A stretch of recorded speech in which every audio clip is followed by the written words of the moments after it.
So for today, I use Sparkfun Myoware sensor, the Emg sensor, to Arduino microcontroller.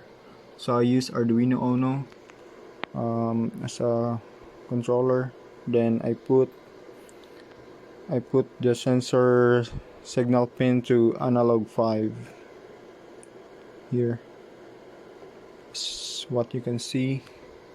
Then let's open the serial monitor to check the values. So then, how much value should I get if I could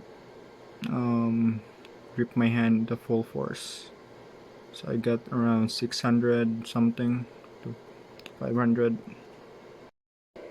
So here I use a serial plotter to get a specific and precise data on how much of force should I get.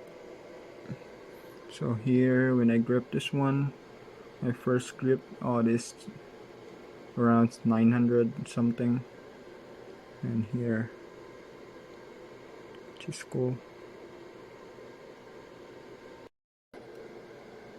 And that's it, guys. If you have any questions, please comment down below, and I put the links where you can buy the Arduino and Sparkfun Myoware Emg development kit in the description below.